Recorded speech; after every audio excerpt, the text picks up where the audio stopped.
everybody, welcome to Whiskey Central. My name is Shayla, and today we are doing a review of one of the world's best-selling bourbons, Jim Beam White Label. So, I have a little history for you today, and if you want to skip the history, there's a timestamp in the description box below. If you don't want to skip the history, stick around. Okay, so James Beauregard Beam was born in 1864, and Jim Beam has been run by the same family for the last 7 generations.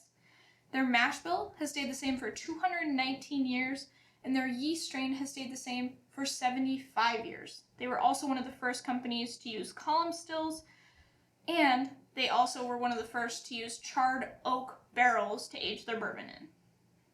Originally, it was called Old Jake Beam Sour Mash, after Jacob Beam, the pioneer, and his son renamed it to Old Tub Distillery. Then, after a couple generations, Jim Beam took over in 1894. Then Prohibition happened, and Prohibition didn't end until Jim was 70. He and his son started making Old Tub whiskey again, along with a few other labels, and it was all under the James B. Beam Distilling Company. So in 2003, 2015, and 2019, lightning strikes started fires at the warehouse. In 2003 and 2015, they lost 800,000 gallons of whiskey, and in 2019, they lost about $6 million worth. And some of that got into the Kentucky River and killed a bunch of fish. But on a more positive note, Jim Beam and Booker Noe started the small batch movement of whiskey with Booker's True Barrel Bourbon. They also have Knob Creek, Basil Hayden's, and Baker's. And today's fun fact. Are you ready for it? I don't think you're ready for it. It's a doozy. Just kidding.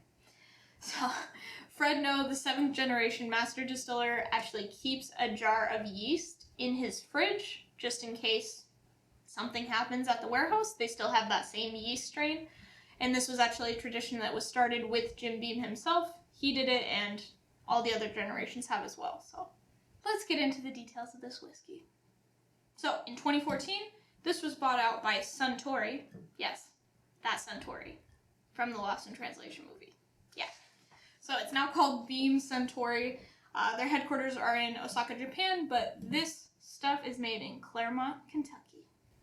It's $16 a bottle, and the mash bill is 77% corn, 13% rye, and 10% malted barley. It's also a straight bourbon, which means that it has to be aged for at least 2 years in new charred oak barrels. But if it doesn't have an age statement, it's legally required to be aged for 4 years. So, this is 4 years old. It also cannot be colored. So, the color that you see is the true color of the bourbon. Alright, so I'm going to pour a dram of this and let it sit for about 10 minutes, and I'll be right back.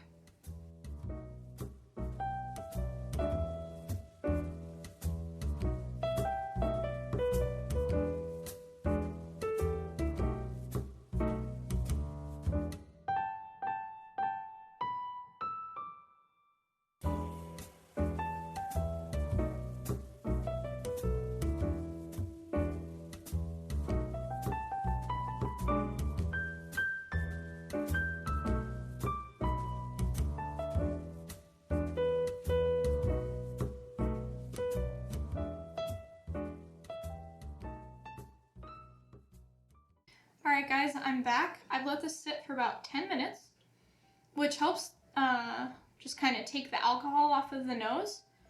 So let's go in.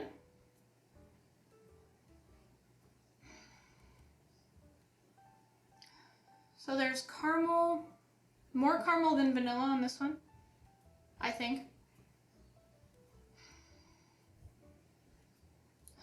And then you get like cherry, like dark cherries, cinnamon, just like baking spices.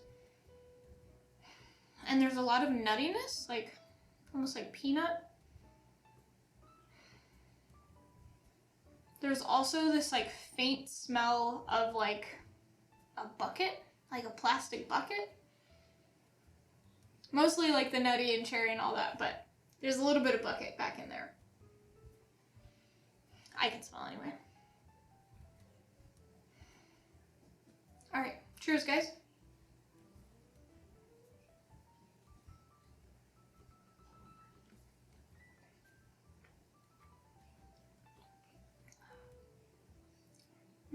That's pretty good.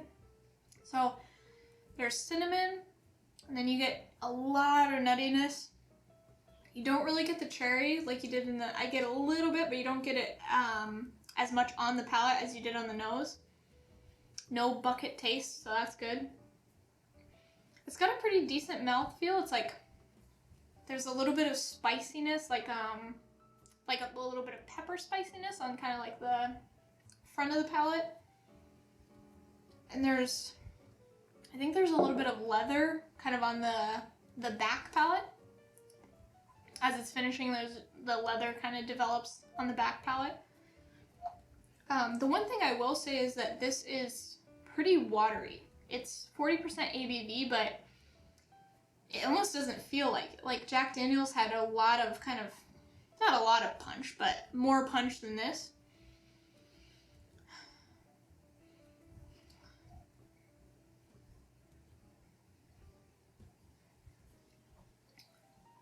But yeah, it's pretty good for $16 a bottle. I like it. So I'm gonna finish this dram up and I'll be back in a few minutes with my recommendation. Alright guys, so we're back. So for my recommendation, I think that if you haven't tried it, probably get it. Just give it a go. If you normally drink Jack and Coke, try Jim Beam and Coke. This has a more nutty flavor. Jack has a more banana flavor. But yeah, it's $16 a bottle instead of like, I think 25. So if you want to spend a little bit less and you're just using it as a mixer anyway, give this a try, because for $16, it's not bad. Okay, so that was my review of Jim Beam White Label. If you like this video, leave it a like. If you enjoy whiskey reviews like this one, consider subscribing to the channel. And if you have any recommendations for what I should review next, please leave them in the comment section below. Thank you guys so much for watching, and I'll see you in the next one.